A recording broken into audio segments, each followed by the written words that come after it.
This is Sal. I wanted to speak to you about the Serenity Prayer. Every morning when I wake up, before I get out of bed, I get at the end of my bed and I say, God, give me serenity to accept the things I cannot change, the courage to change the things I can, and the wisdom to know the difference. I say this, but I say it sincerely. I say it not just from my mouth. I say it from my heart. I say it with closing my eyes, and I feel very spiritual when I say it, because I feel that some things that I think about, some people, situations, circumstances that I go through with on a day-to-day basis, I feel that I need this prayer in the morning just to give me this sincerity of asking for serenity, asking for courage, and asking for wisdom for what I can't change, what I can change. And I say it and I just talk. And sometimes after I say the prayer, if there's something that's been bothering me about someone or a situation or a circumstance, and it's sometimes I feel that it's eating me up or beating me up or whatever the case may be, it's just on my mind and it's agonizing, I'll just say this prayer. And sometimes I say the prayer over 3 or 4 times, and I just talk and I talk. It's like a connection between me and the person up in heaven. I feel very spiritual when I do say this serenity prayer.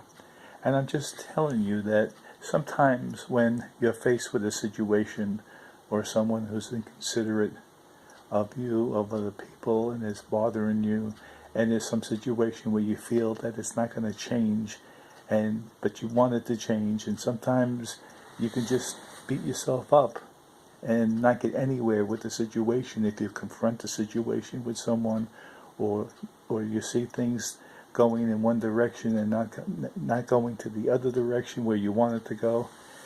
Sometimes it's best to know what you can change or you can't change, but never to quit on yourself. Never to quit. Just to keep on going forward, shifting, stretching yourself. But that prayer gives me peace. It gives me poise. It gives me calmness. It gives me tranquility.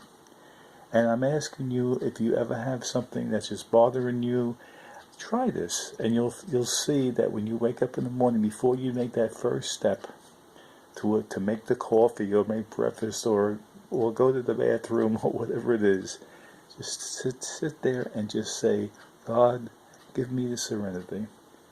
Ask for serenity. Sometimes people don't have the faith or whatever, just say, give me serenity. I'm looking for serenity.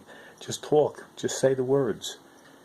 Give me the serenity to accept the things I cannot change, and the courage to change the things that I can, and the wisdom to know the difference of what you can and cannot change. And just say this repeatedly. If you have a situation or a circumstance or someone in your life that's just mind-boggling, just say it. Sometimes I close my eyes and I say it and I think of the situation. I keep on saying it. It makes me feel a lot better inside. Now the circumstance, the situation, or that person may not change at that moment, or the circumstances don't look like it's favorable in any sense, but you feel more calm. And then when you feel more calm about yourself, you're able to make better decisions of how you want to cope with that situation. And I've done it many, many times, and the situation has gotten better and not worse. And sometimes the situation just resolves itself, because when you say this prayer, it gives you some kind of follow-up inside to follow through and get certain things done. Maybe I should say this to this person. Maybe I should just think about this in a different way. Maybe I should just sit down and map the whole thing out and try to find a better direction of where I want to go with this. But that prayer does give you assistance and help out. I know it has me. So again, wake up in the morning, before you get out of bed, you can sit at the end of the bed, before you take that first step, and say, grant me the serenity to accept. Because I say, God, give me the serenity to accept the things I cannot change, the courage to change the things I can, and the wisdom to know what I can and cannot change. Thank you for listening, and have a great day. Thank you.